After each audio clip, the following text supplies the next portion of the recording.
Give me one moment. It is setting up.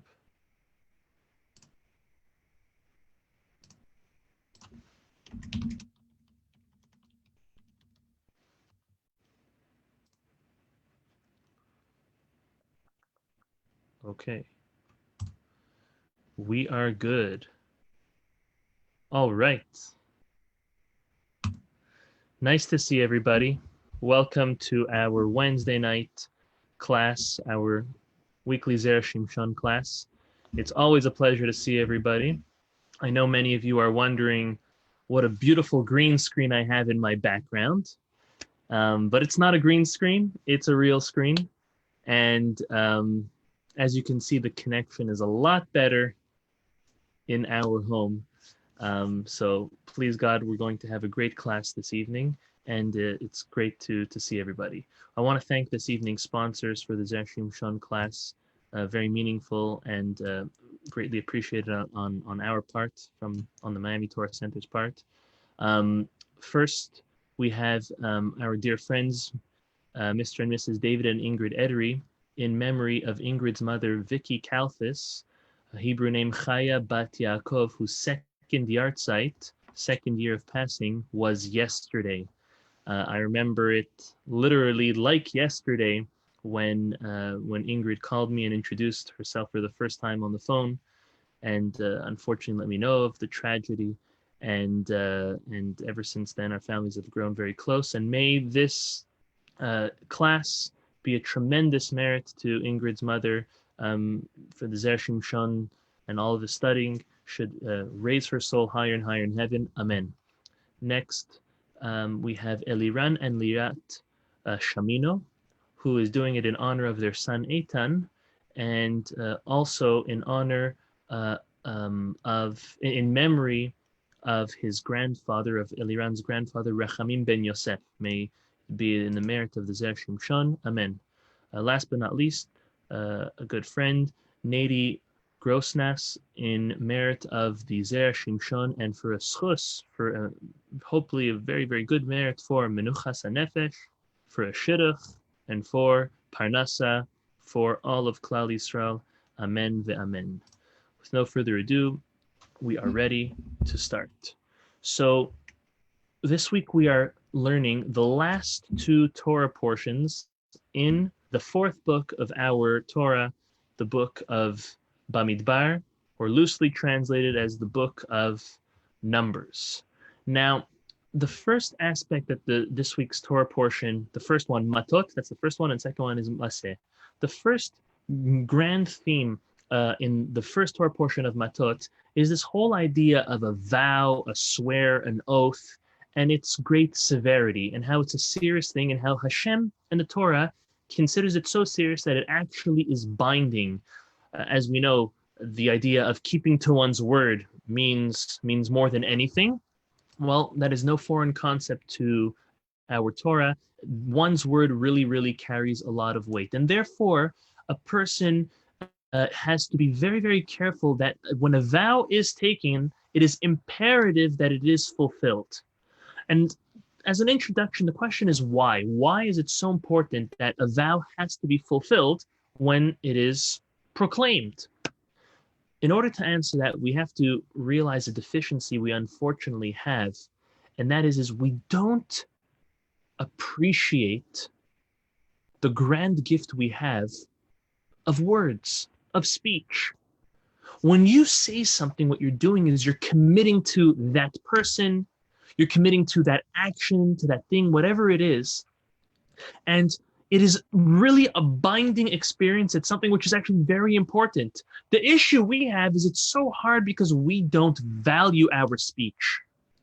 We don't realize how it is so important when we say something, whether it has to do with something positive or unfortunately something negative, such as Lashon Hara, or such as not keeping to one's promise. It is the greatest gift, our sages say, that humans have, that mankind has, is that we are able to speak. It is the difference that we have compared to all other creations. It is through speech that the Lord Almighty, God, created our entire world. So it is imperative that we understand that our words, our speech, have real real live ramifications, that we shouldn't just think to ourselves that our speech is completely worthless. No, God and the Torah consider it very, very serious and binding. Having that as an introduction, the Zera Shimshon, I'm going to share with you the verse he's speaking on, and then I'll share you his. I'll share with you his. 1 second. Why is it not coming up? Give me a quick second. Okay, give me 1 second. We got to get the verses.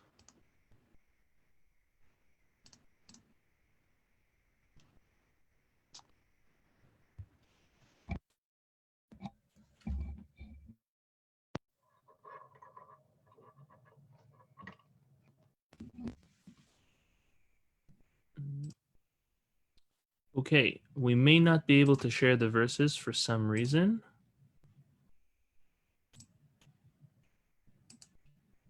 Okay, Hashem did not want us to share the verses. Let's try one last time.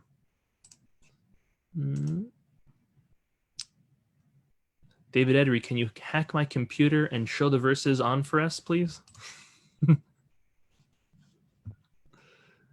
Okay, let's try it. No, it is not working. Okay, no verses for today. I'm going to have to read it for you. All right, so this is in Numbers chapter 30, verse 3. This is the beginning of this week's Torah portion. It says as follows. I'll read it a little slower and translate it, so even though we can't follow along with it on screen, you'll be able to hopefully follow along. It says as follows. Ish ki yidor neder ladonai. When a man, and this is not specific to a man, it's also a woman. We're not going to get into the difference between when a man and when a woman makes a vow. The Talmud actually goes into great detail on if and how a woman can make a vow. We're not going to speak about it for now. But the verse says, if a man makes a vow to the Lord or makes an oath to prohibit himself, he shall not violate his word. According to whatever came out of his mouth, he shall do. It's a pretty straightforward verse, okay? Basically, when someone says something, when someone makes an oath, a vow, a promise, you shall fulfill it. You shall not violate it. On that, the Zera Shimshon brings a halacha in the Shulchan Aruch. This halacha can be found in Yoreh De'ah, that's the second volume of Shulchan Aruch, and this is in chapter 203, halacha 4, and then we're going to see the subsequent halacha, halacha 5. Listen to what the Shulchan Aruch says. The Shulchan Aruch says that a person has to be careful to not make a vow, to not make a neder, that's the Hebrew word for a vow, even for a mitzvah. Meaning, even to give tzedakah, to give charity, a person is not proper for them to make a vow. It's not prohibited because the vow is not prohibited, meaning it's not prohibited to make a vow unless you don't fulfill it. But if you make a vow and you fulfill it, it's fine. The Shulchan Aruch says, lo tov. It's not a good thing to do to make a vow, even when it comes to giving charity. The issue with this halacha is the next halacha. The next halacha, the Shulchan Aruch says, it is, however, permissible to make a vow in order to encourage oneself to learn Torah. Meaning, a person's allowed to take a vow and say, I'm taking upon myself to finish such and such amount of Torah, whether it's amount of time or amount of pages or books or volumes, whatever the case is. So on that, one of the primary commentaries on the Shulchan Aruch, the Taz, the Torah Zahav, he asks, doesn't make any sense. You just said it's not good to make a vow to give charity. However, you could make a vow to learn Torah. How do the two fit, he asks. So if the issue is not making a vow, because you may not fulfill it, so don't make any vows, explains the Taz. So listen to what the answer the Taz gives. And again, the Zera Shimshon quotes all of this. The Taz says that there is a fundamental difference between charity, the mitzvah of giving charity, and the mitzvah of learning Torah. He says, when you give charity, it's hard. It's human nature for a person. It's hard for a person to part with, because it's our human nature, to part with money. No one wants to part with money. And the reason for this, the Taz doesn't explain this, but we've learned this before, is the proper vernacular, the proper Hebrew word for money in Hebrew is contrary to popular belief. It's not shekel. It's not kesef. Kesef is silver. It's not zahav. Zahav is gold. The word is, and I see many of you are taking notes, the word is damim. Damim is daled mem yud mem. The word damim literally means blood. Our sages explain that when a person makes a fortune, when they make money, let it be a lot or even a little, we feel like it's part of our blood and flesh, and there is a strong Yetzer Hara, explains the Taz. There's a strong evil inclination over relinquishing, over unloading some of that wealth and some of that money, even to someone else, even for a mitzvah. And therefore, the Taz explains that by charity, there's a big Yetzer Hara, there's a big evil inclination that a person doesn't want to. I see some of you laughing. Am I making a joke? Wait for the pitch. The pitch is coming. Don't worry. The Taz explains that when it comes to giving charity, for giving charity, there's a big Yetzer Hara, there's a big evil inclination, because it's hard for a person to part with their money. But for Torah there's no loss in money when you learn Torah. It's putting effort. Yes, against putting effort, then there is obviously a big Yetzer Hara not to learn Torah, but the Yetzer Hara to not learn Torah is not as strong as the Yetzer Hara, explains the Taz, to give charity. So therefore, he says, it is therefore permitted to commit oneself by making a vow to learning Torah, because you'll most probably fulfill it since the pushback is not as strong. I hope I made that very clear. Moving on, the Zera Shimshon quotes a question from the book, the Sefer Lechem Chamudot. It's not a popular Sefer. This book asks the following question. It quotes the Talmud in Masechet Brachot, page 32b, that says, it's greater to fast on a fast day, any fast day, whether it's a public fast day or not a public fast day, it's greater to fast, for one to abstain from eating and drinking, than giving charity. Why? Because when you fast, you are giving of your body, you're giving of your flesh, literally. You're losing weight. It's not only good for the diet, it's good for the soul at the same time. That is greater because you're doing a mitzvah with your body opposed to a mitzvah with your money. Because even though we may consider our money as our body, as close as our blood, but our body is still our body. Right? As Shakespeare said. Someone's going to have to help me quote it. I'm not such a professional in Shakespeare. However, something to do with a pound of flesh or heart, pound of flesh, blood. I don't know. Something special. But having said that, the Lechem Chamudot says it seems like putting effort is harder than a financial demand, because we see it's a greater mitzvah to fast opposed to giving charity. Now, let me just bring this to practical for ourselves. Let's say I tell you, that in 2 months from now, it's actually 2 months and maybe a week or two, 2 months and 2 weeks, it's going to be, 3 months. It's going to be Yom Kippur. And if you would like, you could fast. But for a low rate of $36, you don't need a fast. And it would be completely permissible. Who wouldn't pay the $36? If that is, for argument's sake, a way that I could prove it according to the Torah, according to our Talmud, that it would be permitted, who not? Why not? Okay, let's make it 101. Still, many people would do it. It's a lot easier, explains Lechem Chamudot, based on this Talmud, to kind of pay your way out of the fast, because there is a tremendous amount of exertion and effort that a person has to go through not eating and drinking on a fast day. Having said that, we have an issue. So what is a bigger Yetzer Hara? What is a harder thing for us to overcome? Is it letting go of our financials? Not really our financials as an accountant, of our finances, okay? Or is it foregoing or exerting ourselves in a physical way and putting effort into that? Okay? This is the issue we are dealing with now. Because on one hand, we said fasting is greater than giving charity. But then we said giving charity has more of a Yetzer Hara than learning Torah. Explains the Zera Shimshon to make sense of all of this. He says that when a person fasts, it's harder because you're demanding something of yourself.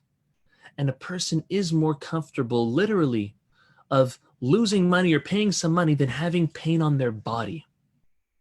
For this reason, the Zera Shimshon says that the Shulchan Aruch is telling us, don't make a vow, don't make a neder to give charity. Because the Yetzer Hara is very strong against giving charity, but not against giving Torah. You know why? Because for Torah, there's a very special promise. There's a promise that a person who learns Torah will have a grand and a big joy from learning. He proves this from the verse in Tehillim. Let's try again if I could share it. No, it's not letting me share for some reason. Okay. He proves this from a verse in Tehillim. The verse is in chapter 19, verse 9. I'll read it to you in Hebrew and in English. King David writes, Pikudei Adonai Yesharim Mesamechei Lev. The orders of the Lord are upright, meaning the Torah, causing the heart to rejoice. The Zera Shimshon proves from this verse in Tehillim that King David writes that when a person learns Torah, they rejoice, they have great joy. This is no foreign concept to us. When we have something that we're learning, that we're trying to understand, and we're able to, and we are gifted, God grants us that understanding. How happy are we? How joyous are we to understand God in a greater way, in a deeper way, the creation, humanity, in a deeper and a greater way? That brings joy. By charity, says Zera Shimshon, you don't have that. You don't have that promise that King David tells us that you will enjoy giving charity. Yes, some people enjoy it because they feel like they're really helping. They feel like they have a worthy cause. Yes, but there's no promise that you will have pleasure from giving charity. If you know of one, please let me know. It will help me in my fundraising abilities and beyond, okay? There isn't that promise. However, there's another issue, says the Zera Shimshon. He says that a person, when they give charity, there is somewhere, and it's always a different level, there is somewhere deep down a doubt if where they're giving is a worthy cause or not.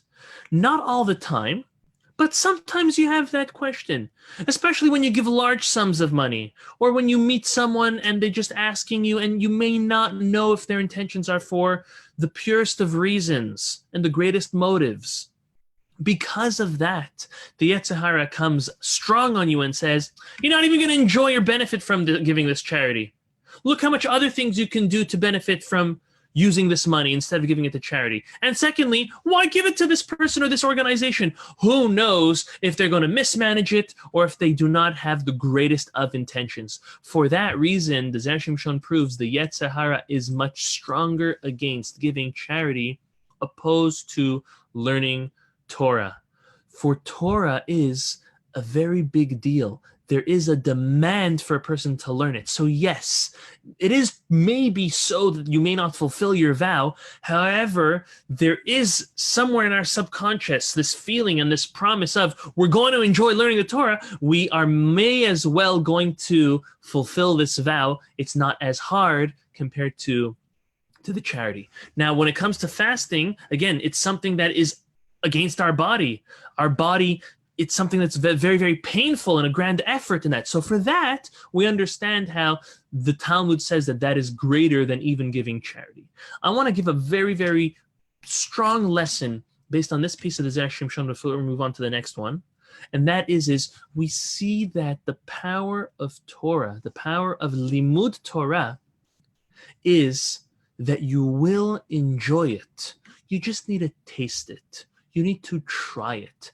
It's like, I'm being honest with you, it's like people who say they don't like chocolate. Have you tried chocolate?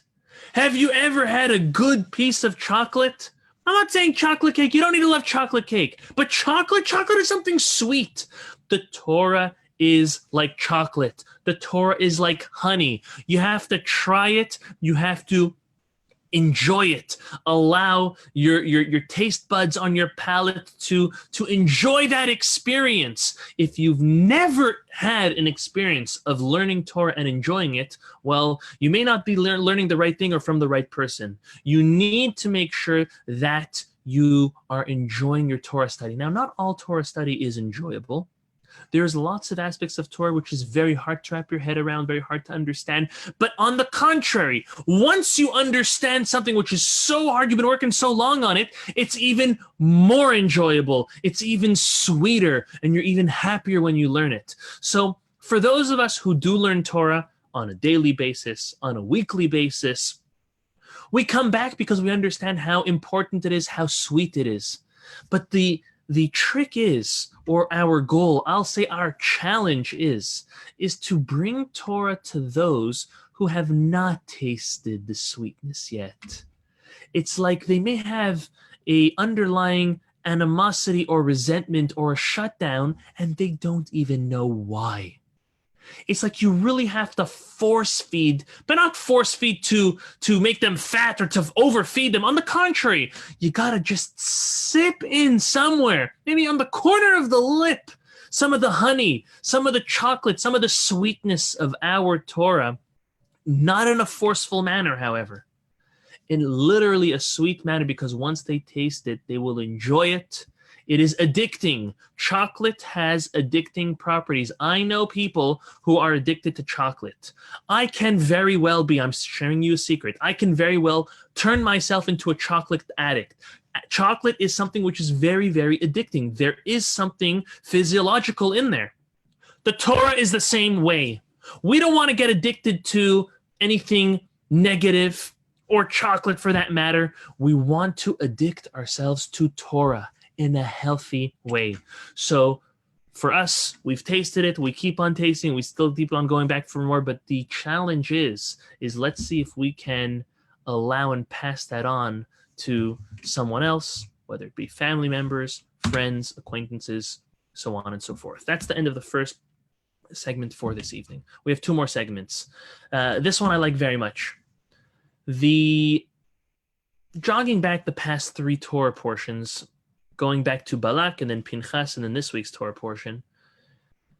So King Balak hires the greatest sorcerer mankind has ever seen, Bilam. Bilam was a gifted sorcerer. He was gifted in his cursing abilities. However, he found himself at odds with cursing the Jewish people. He didn't try once, not twice, but a total of 3 times. And when he came and opened his mouth to curse the Jewish nation, blessings came forth, obviously, due to God. And King Balak is furious. He says, I've not only hired you to curse them, but you've blessed them. Get lost. Take your money and be gone, he says. You've done nothing to help me. Until they reconvene sometime later and they say, you know what? What is every man's weakness? Women. It's the fact of life. Let's entice the Jewish people, specifically the men, through sending out Benot Moav, our daughters, to entice them to commit immorality, but with the grand goal of having them commit idolatry, to worship idols, which they knew was the worst thing to do against God. It is the hardest. God takes as the hardest thing is when the Jewish people turn away and worship another God. Not because, make no mistake, not because that other God has any holiness or morality or even power, but to the contrary, it's just like a couple, a healthy couple. The most important ingredient in a healthy couple is trust, is fidelity. And the same is with God. When a Jew is not faithful to their creator, unfortunately, it is literally an act of infidelity. It's something that God cannot tolerate, just like a spouse cannot tolerate. So this is what they were successful in doing. They were successful in sending out the daughters of Moab to entice the Jewish people, and through inappropriate relationships got them to worshiping idols.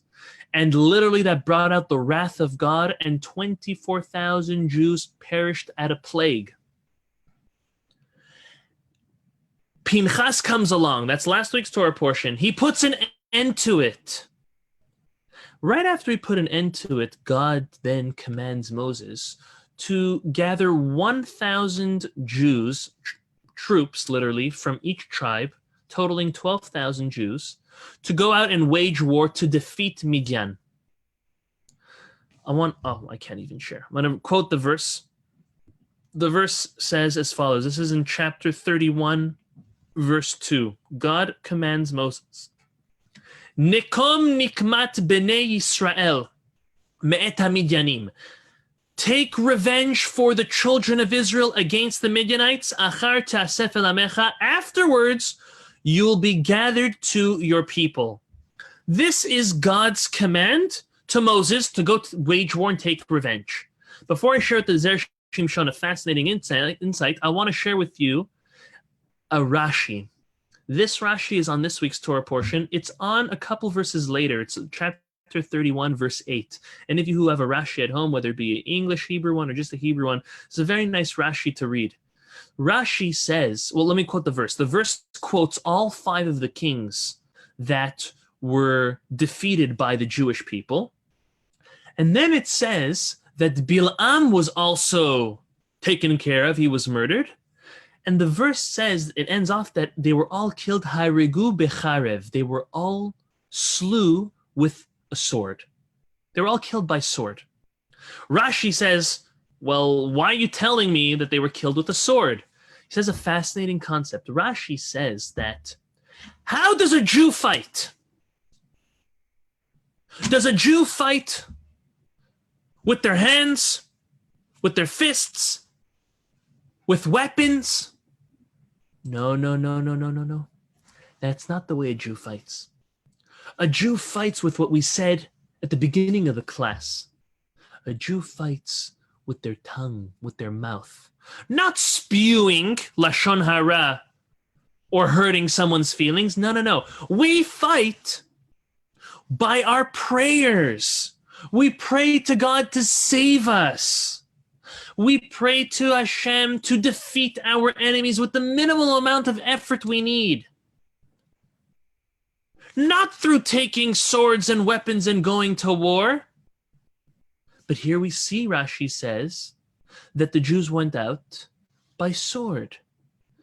And in truth, most of our wars until current today, until 2020, have all been won by going out physically to war, whether it would be swords, bow and arrows, tanks, machine guns, planes, whatever it may be. Why? Listen to a fundamental Rashi on our Torah.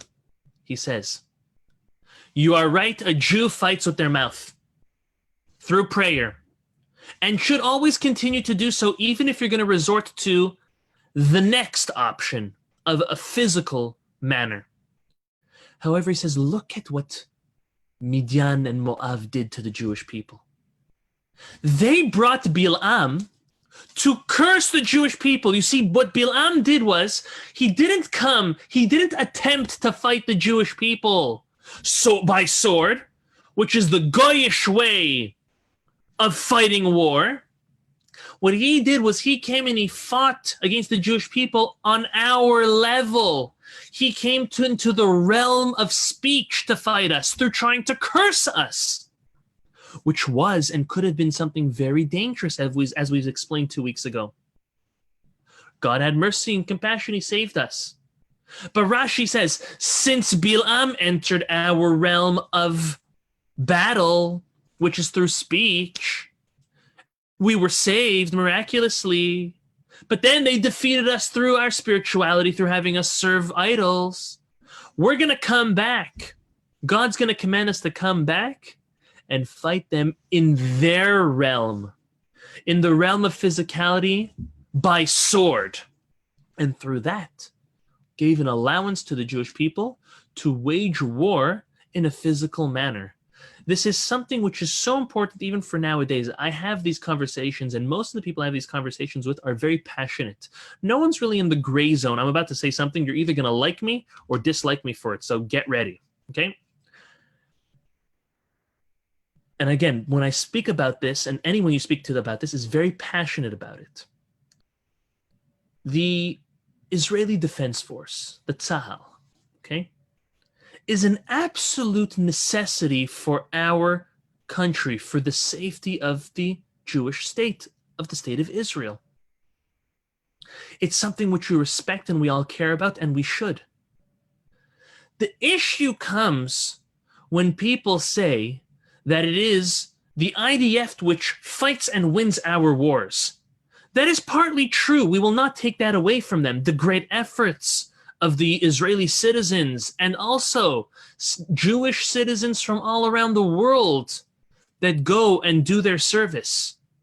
They are so deserving of any merit that they put into and that effort that they put into it, definitely. But we have to remember that it is not only that wins our wars. It is also an equal, and I don't want to say one is more than the other because that's not my place, but let's just, for argument's sake, put it as equal importance for there to be Jews sitting not only in Israel but around the world, praying and learning Torah in merit of the IDF, the entire state of Israel, and Jews all around the world. It is imperative. It's two sides of a coin. One cannot exist with another. It needs to be a coexisting relationship. We learn this, in my opinion, this is a proof from this Rashi that I'm quoting you. You could look it up later. It is chapter 31, verse 8. This is in Bamidbar in the book of Numbers. As using that as an introduction, God proposes to Moses the following. This is quoted in the Midrash. The Zera Shimshon quotes it. He says, I want you to know that after you defeat Midian, you are going to pass on. The Midrash proves this from what we quoted in the verse. The end of the verse says, Achar te'asef el amecha, which after, meaning after you wage war and defeat the Midianim, you will be gathered to your nation. That's one way of translating it. The Midrash says no. Achar te'asef el amecha, after you'll be gathered. No. It means you'll be gathered and you will pass on. You'll be gathered to Olam Haba, to the next world.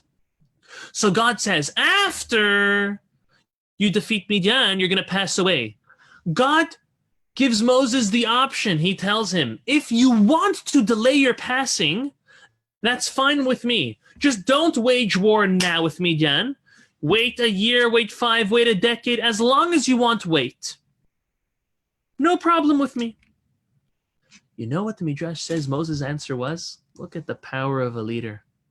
Moses says, no, I want to wage war now. Now we're going to wage war. You know why? Because I want the Jewish people to see the downfall of their enemies. I want them to see this victory, because this is not only an important victory for me, Moses says, this is an important victory for God and for the entire Jewish people. This is what the Midrash says. The Zera Shimshon has a question on this Midrash. He says, it seems like Moses is the only one who's going to be successful in defeating, being victorious over the Midianites, the Midian people. Why is that? What is the Zera Shimshon analyzing? He wants to know, what is Moses' specific role in fighting and winning the Midian people, the people of Midian? He answers based on a teaching that he found in the books of the Mikubalim, in the Kabbalistic works, as he calls it. He says that any Jewish king or ruler that wages war against another nation does so because they must have some type of association and connection to them. And he gives examples. He says, take Pinchas for example. Pinchas is a descendant of Yitro, of the daughters of Yitro, And Yitro was a priest of Midian. That's why he came and he murdered the leader of the tribe of Shimon along with Kozbi Batsur, who was the daughter of the king of Midian. He had an association to Midian, therefore he was able to wage war and be victorious over them. That's Pinchas. He gives another example. He says, look at King David. What's King David's root? Where does he come from? Besides for Judah, but he also comes from Ruth. King David comes from Ruth HaMoaviyah, from Moab. Who did King David defeat? Goliath, which was his cousin. See, Goliath and David shared the same grandmother, Ruth. Or Pa. Okay? They say they shared the same great-grandmother. See, Orpah and Ruth were sisters. Orpah's grandchild was Goliath, and King David's Ruth's grandchild was King David. So they were second cousins. Only King David, who came from the same source, was able to defeat Goliath. Now comes the Zera Shimshon and says, this is explained. He explains this concept based on a halakha in the Shulchan Aruch. You're going to think this halakha has nothing to do with this concept, but look how the Zera Shimshon, in his beautiful imagination and gift in tying things together, puts the two together. There's a law in the Shulchan Aruch, sourced out from the Gemara, from the Talmud, that says that any holy artifacts, such as Torah scrolls, tefillin, mezuzot, obviously have a sense of holiness, and when they are rendered no longer usable, they need to be buried, as we call genizah. They need to be buried out of their holiness. Now the Ramah says, the Shulchan Aruch, the Talmud also say, not only these holy artifacts themselves, but also their cases. The case of the Torah scroll, the case of a mezuzah, the case of tefillin also hold a certain level of holiness, not the same level as holiness as the holy artifact itself, but also a level of holiness that it needs to be buried when no longer used. Important to know. Now, the Ramah says on the Shulchan Aruch, a certain case. You see in back of me, you see the bookcases? This is no genius idea. This is IKEA, okay? You go to IKEA, you get a bookcase, you're able to fit hundreds and thousands of books on them. That wasn't so back in the day. You see, back in the day, they had to find niches and crevices in their holes in their walls, and that was where they stored things. It was compartments. They put their utensils in there. They also put scrolls. Now, the Ramah says, if you put a scroll or any Jewish holy artifact in the wall, and the scroll or the artifact gets damaged from the wall, may it be mold or water or whatever it is, the holy artifact keeps its holiness, needs to be buried, but the wall, if destroyed, does not. Why? Because it caused damage to the holy artifact. You get it? If the wall wouldn't have damaged it, it would be like a regular case, and then even the wall would need to be treated with a certain sense of holiness. But since the wall damaged, since that compartment damaged the scroll, let's say, therefore it does not need to be considered as holy and taken care of in that same way, since it damaged it. Comes as Zera Shimshon and explains. You're going to say, what does the price of rice in China have to do with COVID-19? By the way, it has a lot to do with, but we're not going to speak about that now. Okay, so China, right? Okay, so the Zera Shimshon explains that the Kabbalah teaches us, the Zohar teaches us, that the holiest souls from the Jewish nation are first trapped in an impure source, specifically in impure nations, other nations. Look at Abraham. The Zera Shimshon gives us an example. Where did Abraham come from? From Terach. Who was Terach? He was not only an idolater, he was the idol Walmart. He built, created, and sold and made a fortune on selling idols. King David, we just said, where did he come from? Ruth. Pinchas comes from Midian. And so on and so forth. The highest souls of the Jewish people find themselves first trapped amongst impurity before coming into this world, before emerging. Based on the Shulchan Rule, says the Zera Shimshon, it should be prohibited to wage war against a nation which hosted the soul of one of these great Jewish leaders. Just like a case of tefillin, a case of a Sefer Torah, of a mezuzah, which hosted the holiness. So a nation which hosted a holy Jewish soul should not be allowed, the Jewish people should not be allowed to wage war against it. You need to treat it with a sense of holiness. Explains the Zera Shimshon, however, if that nation damages the Jewish people, therefore, it's like that niche in the wall that damaged the scroll, you no longer need to treat it with any sense of holiness. So when a nation damages the Jewish people, spiritually specifically, the Jewish people are now allowed to wage war against them. But you know who needs to wage war? That soul itself, that soul which initially originated from that nation, needs to be the one that wages war. Because the Zera Shimshon explains that soul experienced spiritually, this is way above us, okay?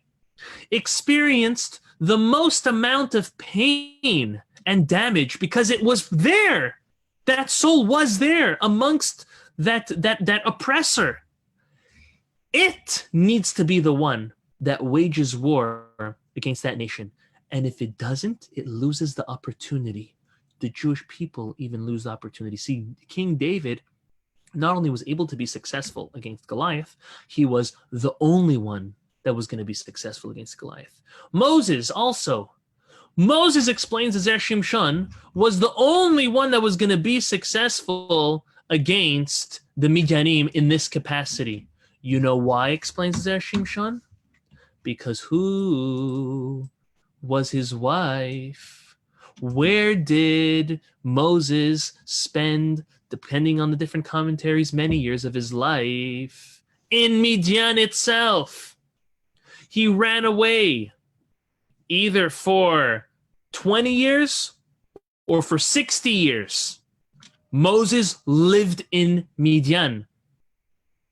Possibly the most amount of time in one place in his life. Because Moses lived in Midian, he grew up in Midian, he married a woman from Midian, Zipporah, his wife. Therefore, he stems from a holiness of the impure Midian. He had to go and fight it. This is why only Moses was able to do it, explains the Zera Shimshon. I have a powerful, super powerful lesson from this piece. Besides for the concept, which is way above us, of waging war against our enemies, how the source has to be from there. It's a beautiful concept. I think it's a powerful lesson. But I think the greatest lesson from this verse is that how powerful and how strong of a leader and how honest and dedicated of a leader Moses was by not delaying the waging of the war against Midian. He could have lived longer. He potentially could have rationalized it. He could have entered the land of Israel, his dream. Moses answered, no, let's wage war now, even if that means I'm going to pass away now. Because that's what a good leader does. A good leader puts their interests, their motives, their comforts aside for their people. Can you imagine, just imagine a world, imagine a 2020 where the world leaders, the leaders of the nations, would do something of that? Something of only pure motives, only for the good of their constituents. That's what makes a good leader. They're few and far between, if any, nowadays. But if we look at the leaders of our Jewish nation, the grandest, the greatest leaders of our nation, it's because they possessed some of, or hopefully most of, this quality. But Moses possessed it in its greatest perfection. And that's why Moses was the greatest prophet and the greatest leader the Jewish people has ever had. It's something that in our own lives, we are all leaders in our own ways, whether it be at home, with our families, on the block you live, at work, or in a greater capacity. We have to remember that an ingredient for a successful leader in proper leadership is putting others first, putting those that you are leading first, even if it will cause a discomfort for yourself. That's what defines you as a great leader. That's what defined Moses as the greatest leader. We're moving on to the last part of tonight's class, and this is going to be a piece on the second Torah portion, on the portion of Massei. So in the second Torah portion, I'm going to quote you the verses that Shimshon quotes. It's chapter 35, verse 11. It says, V'hakrivtem lachem, arim are miklat tiyena lachem. This talks about the scenario of an individual who inadvertently murders someone else. Classic case, horrible case. Somebody is climbing up a ladder, and the ladder collapses, and the person on the ladder fall on someone walking under, and the person under passes away. Tragedy, horrible, not planned, obviously. Okay? God forbid, driving a car. Someone finds their way in the street. You didn't see them. You hit them. You run them over. God forbid. Okay? But it happens, and it happened even back in the day. What does the Torah say to do?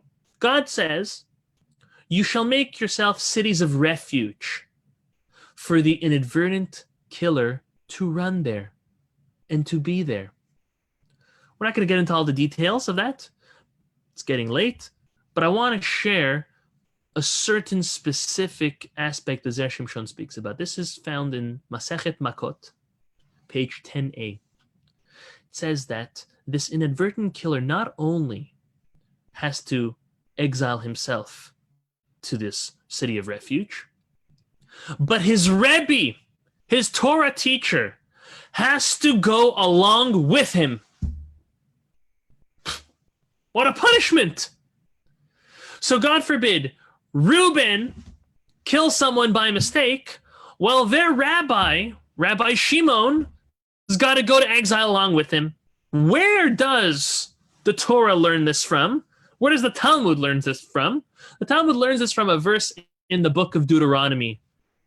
Deuteronomy chapter 4, verse 42, and I will quote it to you. So that the murderer might flee there, he who murders his fellow man unintentionally, obviously, but did not hate him in the past, so it can't have any pre-notions towards the guy, that he may flee to one of these cities. Now listen to the verse. Vachai, so that he may live there. What does that mean? Of course he's going to live there. He's going there to make sure he's not killed by any of the family members of the deceased. The Talmud says, no. You know what it means that he'll live there? He will live there, not only in a physical sense, but in a spiritual sense. He is going to go there to learn Torah. How is he going to live there and learn Torah and grow in a spiritual way? Well, I guess his rabbi's got to go along too. Another reason not to want to become a rabbi. All right, we'll put that on our list. Let's continue. The Talmud continues and says, from here we see that a rabbi should not teach an unworthy student, lest the student kill someone inadvertently and be exiled, and he's going to be dragged along in exile too. So the Talmud saying that a teacher, a rabbi, has to be very careful who he selects to teach Torah to, because it could get him into trouble. On that, this is what the Talmud says. On that, the Zera Shimshon has two questions. Question number one is, if the student is unworthy, obviously because he was put in that compromising situation, It's all from above, right? If a person kills someone by mistake, it may not be their fault, but it was all destined by God. There's no mistakes. So if this student is unworthy, then why is the Rebbe getting sent to teach him Torah in the exile? He's already deemed unworthy. We just said that a teacher, a rabbi, should not teach a student who's unworthy. It's proven that this guy's unworthy, the student's unworthy, because he killed inadvertently. Why is the rabbi now being sent to the city of refuge in exile to go and teach him Torah? Shimshon says it doesn't make sense. Second question he asks. The Talmud also continues back in Matot and tells us, doesn't the Torah protect a person from sin, from mistakes? When a person learns Torah, it protects from these accidental issues. How did this guy get into this mess and problem? The Talmud answers, Torah study only protects while you're studying Torah. If you're not actively studying, it doesn't give you a protection. The Zera Shimshon says that clearly contradicts another Talmud. The Talmud in Massei Sotah, page 12a, tells us that so powerful is learning Torah that it provides protection even when one is not in the middle of learning. So question number one, the Zera Shimshon, I'm reiterating, says, if the student is deemed unworthy, why are you sending the rabbi to go teach an unworthy student? You just said not to. Number two is, the guy was learning Torah. One source tells us, well, only if you're learning Torah, you're protected. But another source says, Torah is so powerful that it protects even while you're not actively learning it. The Zera Shimshon answers both of these questions with a powerful concept on how seriously one needs to take their own Torah study. You see, he answers the second question first. The Talmud in Massei Sotah that says that Torah protects is so true. It's even if you're not learning Torah. But it's only serving an individual as a overall, all-time, 24/7 protection only if they learn Torah in a non-interrupting fashion. Meaning, if they don't waste their time. In Hebrew, it's called bitul Torah, wasting Torah. Meaning, if you have a set time to learn Torah, you are completely dedicated and focused. You're not spacing out. You're not answering phone calls. You're not looking elsewhere. You're not texting. This is your time. You're zoning in. You're honing in on it. You're using your time wisely. The Zera Shimshon says, one who uses their time set aside for Torah study, only for Torah study, is guaranteed to have a protection from the very fact that they learn Torah. Now, he doesn't say anything about time. It doesn't matter how much you learn. Of course, it matters, but that's not the point. The point is are you learning when you should be learning? And now, there's no blanket rule when a person needs to be learning. Every person, depending on their circumstances in life, has a certain time to learn. But knowing this, when a person interrupts, even for a mitzvah, you need to know, should you be or not? The rule is, the halacha is if someone else can fulfill the mitzvah you are going to do by interrupting Torah, right? When you learn Torah, doing a mitzvah. But if another mitzvah comes up, you're allowed to stop learning Torah to fulfill that other mitzvah, but that's only if no one else can fulfill that mitzvah. For example, your wife needs your help to take care of the kids. Even if you're learning Torah right now, no one else could help your wife with the kids. It's your mitzvah. So you need to get up and you need to go do it. It is that important. And that is important in any way. No one else is going to work for you or give you a livelihood. You need to. Now, I'm not telling you how long, but you need to get up from learning Torah and go fulfill that mitzvah sometimes on occasion. This is something super important. So if you want the overall power of protection of learning Torah, whatever time you dedicate to learning Torah, make sure you're fully focused and honed in on it and not interrupting, not wasting that time. Now, to answer the first question, the Zera Shimshon says, why is that Rebbe being sent into exile? The students deemed unworthy. He was told not to teach unworthy students. You see, the Zera Shimshon explains when a Rebbe chooses a student, they need to look meticulously to see how serious does this student treat their time of learning Torah.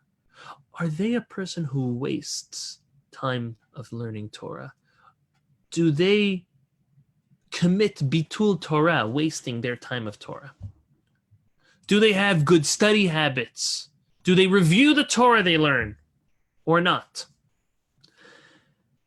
Then the student is protected. You see, if they do learn well, if they don't waste time learning Torah, they have a constant 24-hour, 24/7 protection. Then the Rebbe's not going to be exiled into, they have to be forced to go to exile with their student. But if the student killed accidentally, the Rebbe's got to go. You know why? Because the whole point of the Rebbe going is to help that student better their ways. Realize why they got there and how to better their ways. How they're going to do that? Through learning Torah. The Rebbe's there to teach them. But the Rebbe only goes, says the Zera Shimshon, if the individual who's being exiled really wants to better their ways through learning Torah. See, the Rebbe's just not sent there if the guy's not going to learn Torah and better their ways. The Rebbe only goes if the student is worthy, because now the student is ready to learn Torah. And I want to give a lesson, and this lesson is very important to us all, and that is Torah protects. We got to get it in our heads. Torah protects. Learning Torah protects. Supporting Torah protects. It protects those 24/7 who learn it without interruption. Now, not all of us are able to do that. So we need to have a combination. We need to consecrate 1 hour a day, 1 hour a week, 1 hour a month, depending on what your level is, to uninterrupted Torah study.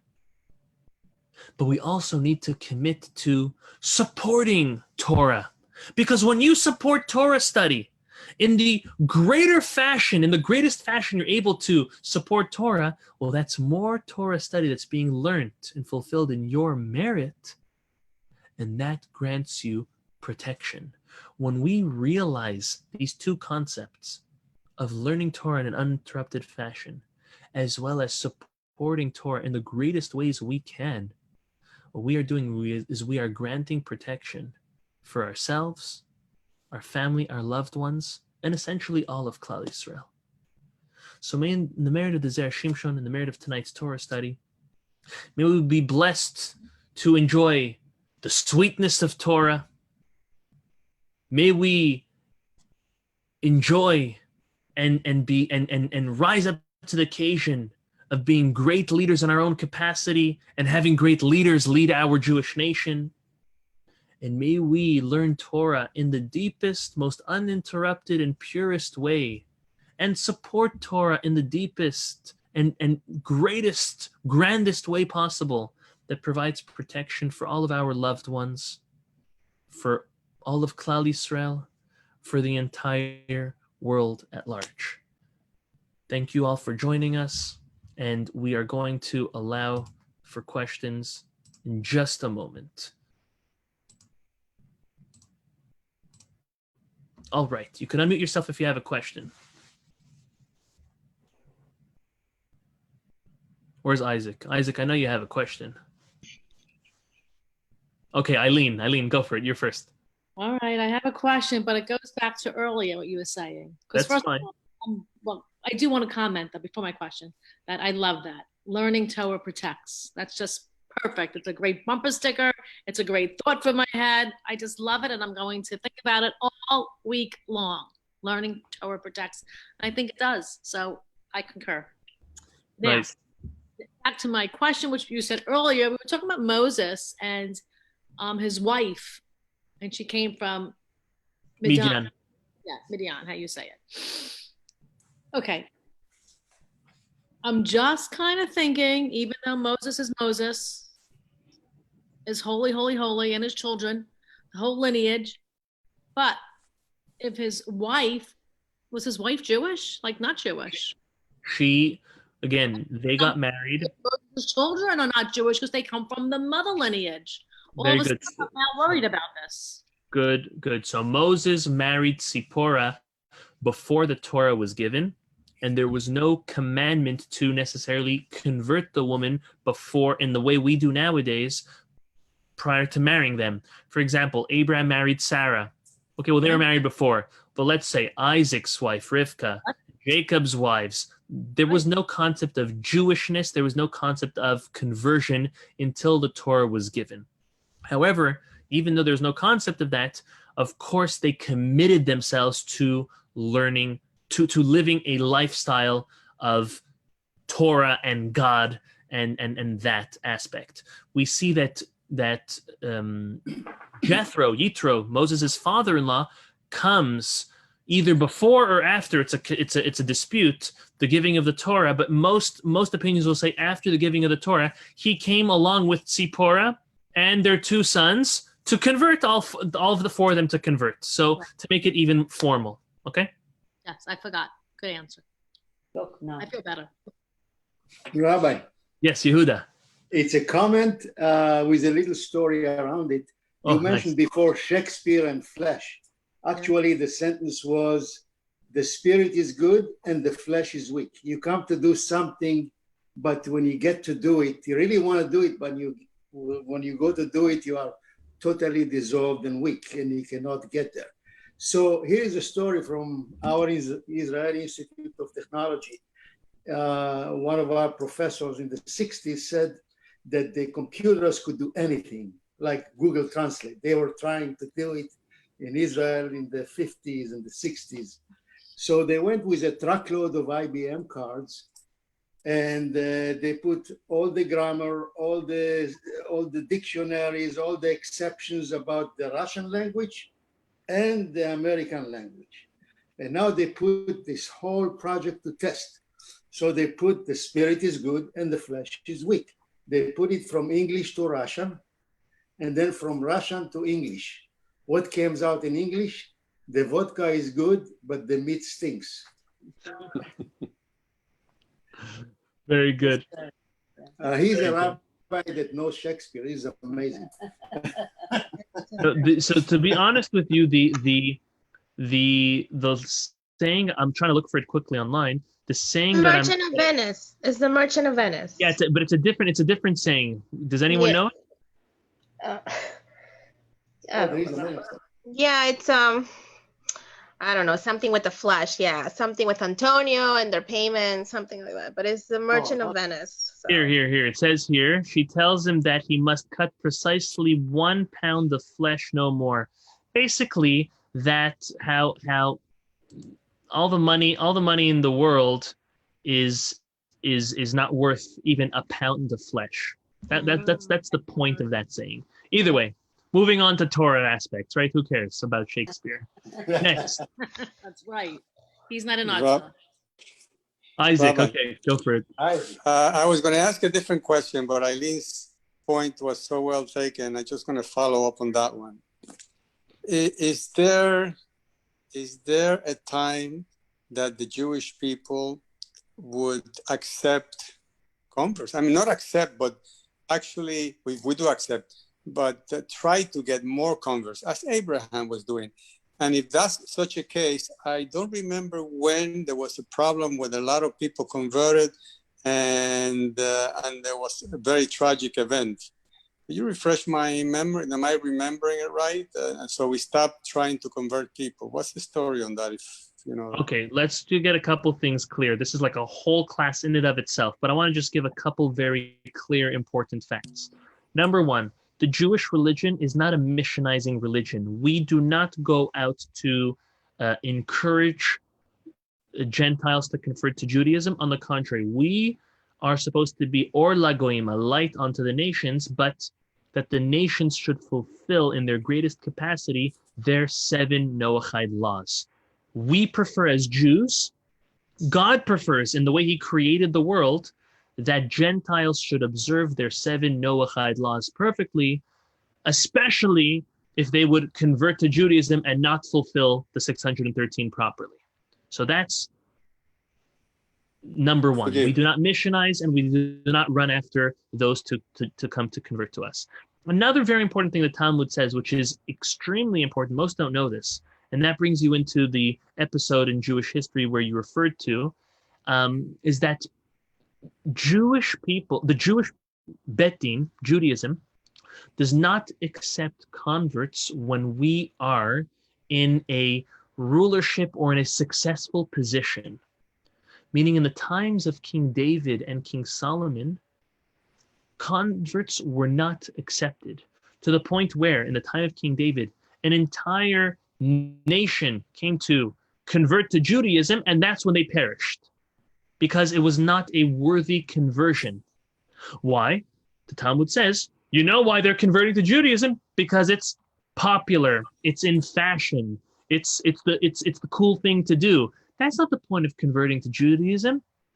Converting to Judaism is in order to accept the yoke of Torah and to fulfill all the 613 mitzvot. It's a touchy topic. There's a lot more to talk about, especially with the fact that the Syrian Jews made an edict that they do not accept any converts anymore. Is that right? Is it wrong? Who am I to even get into that conversation? In general, most of modern Jewry today, Orthodox Jewry, accepts pure, intentional converts for the right reasons and the reason of clinging to God, getting closer to God in Torah, but not for reasons of marriage, obviously, or prestige, pride. I don't know. I was speaking about it with someone. Barry just got off today. Was it today or yesterday? We were speaking about how lawyers like to flash their Jewish last name. Makes them look and feel smart, right? So a convert is not supposed to convert to Judaism for a Jewish last name or something of that sort. The contrary, the only reason to convert to Judaism is to accept the yoke of Torah and to fulfill all of the Torah in its entirety. Those people who, in the time of King David, who converted, we welcomed them, right? And weren't we also punished for that or something? No, they were not welcomed. They were not welcomed. We're not welcomed. Huh? No. We never really welcomed. Again, the intention is, the concept is when the Jewish people are on high, when everything is going too great, too good, then we don't accept converts because we assume that their conversion is only because they want to attach to the nation that's in style. Okay, thank you. You're welcome. Anyone else? All right. That was good. Any last questions? Going once. Rabbi, Yes. Shalom. I want to ask you, in other words, if someone is not in the right track, is it still is good to study Torah? I don't know how to put it together, that when you said the rabbi needs to choose the person who is committed even with the whatever act he did, but still the rabbi will teach the person. Okay, good. So back in the day, this idea was a lot more seriously taken because there was a concept of going out to exile and as a rabbi having to go along with your student. But I'm happy you're bringing up the point. There is still an aspect today of a rabbi selecting their students because a rabbi has a set amount of time. There's only 24 hours in a day, and you have a wife, you have children, and you have teaching time. You can't teach everybody. You can't be there for everybody.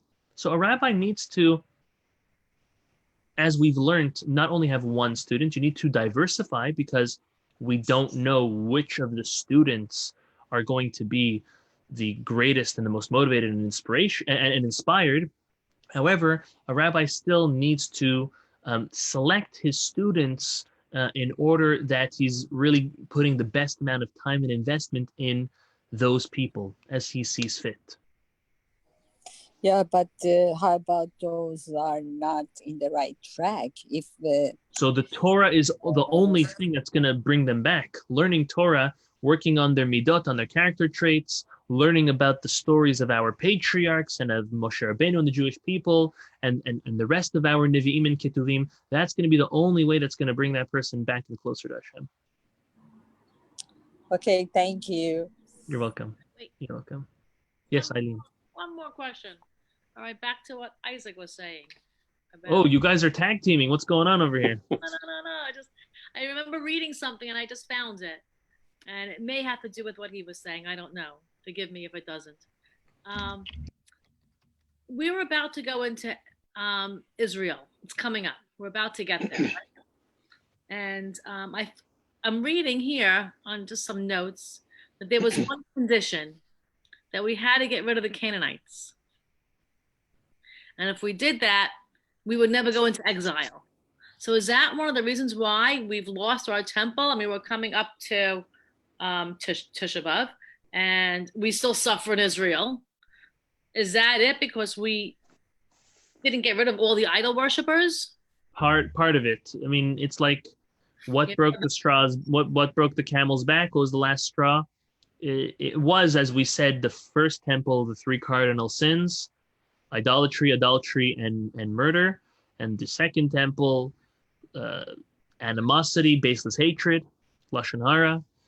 Those broke the camel's back, but there was a lot of different things that contributed towards it, and a lot of it had to do with the fact that the Jewish people did not completely eradicate all idol worship from the land of Israel, and that's how they actually fell and started sinning with idolatry. So Hashem asked that of us to get rid of all of the 7 nations, to conquer the entire land of Israel and get rid of all the 7 nations. And we really never did that. Right. We're still suffering from that. All right. Well, up to date. We're gonna have to make friends. Yeah. Okay. Last question. Go for it. Hi. Good evening, Rabbi. Good evening, everybody. So you mentioned about not making promises, but what about when you're lighting a candle for somebody, and you're asking them if they help you, you're gonna do something in return?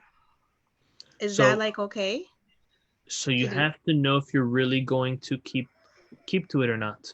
So if you're saying, so as long as you keep it, it's considered okay. Like if you're doing it, and if I'm lighting a candle for somebody. As long as you keep to it, it's considered okay. Back in the day, people would take more neders upon themselves in order to commit themselves and encourage themselves, inspire themselves to do more things and greater things. Okay. Nowadays, we are very weak-minded and very, very inconsistent in general. So taking on promises and neders is not a smart thing. However, this happens a lot when someone, God forbid, is very sick. So a person, you may light a candle, you may give charity, you may do things, and you may say, if and when this happens, you'll even give or do more. So it is a powerful technique. It's one that should be used as long as you keep to the promise. And if, God forbid, you're not able to do that, for example, you should my husband negated, he would be able to negate it, because I never told him that I made a promise, right? And my husband will be able to negate that, right? Well, he can't. Meaning, either a man would go to a rabbi, or the wife will tell her husband to go to the rabbi to annul the vow. Okay, thank you. Okay, we didn't get into it, but basically, a woman's vows are belonging to her husband, and we're not going to speak about that now because it's not politically correct in the world we live in to say such narishkeit. Okay, last but not least, we want to hear is I want 2 jokes this week because we want to have a good week, even though we're in the middle of the 3 weeks. We're not listening to music, but a kosher joke. If Mark Arak has one, and I don't know where Ron is. Ron, I want to hear a tag team over here. I have to get him. Okay, Mark, go for it. I have a little resume that I had at one time, and my dad used to own, like I said, a deli in Hoboken, and years ago I'm talking. But one of the things is I lost my job in the deli. No matter how I sliced it, I couldn't cut the mustard. You know what I mean? Then I went to the orange juice factory, and I got canned because I couldn't concentrate. And along with that, I there's a couple other jobs I held. One was in the doctor's office, but I had no patience. And I got a job once as a lumberjack, but I got the axe. And there's a couple more. I was a musician, but I wasn't noteworthy. And the reason I'm so quiet tonight, I haven't been talking too much, is I find myself at a very high weight, and I'm having a problem. I used to work for Weight Watchers. I used to run marathons, and I am at a weight that is too much for me. And I just have to maybe close my mouth and think of the Torah more than chocolate, maybe, as we mentioned before. Very good. I think having your cake and eat it too is having the chocolate and the Torah. You know what I mean, Rabbi? That's good. That's good. We should hopefully, please God, when we'll be able to do the classes back in person, we'll be able to bring some baked goods that my wife makes that I know you will all enjoy, and we'll have sweetness in our mouths, sweetness in our hearts, and be all together. Please God. Amen. Very good, Rabbi. One of my closest friends in life has moved to the Boca area. And when I go to this, I know him since I'm 5 years old in the community center in Hoboken. And when I go to visit him, I want to visit everybody. Good. I want to come to a class in person someday. We would love to have you. We would love to have you. Thank you. Where's Ron? Oh, he's in the office here. He's still Oh. working a little bit.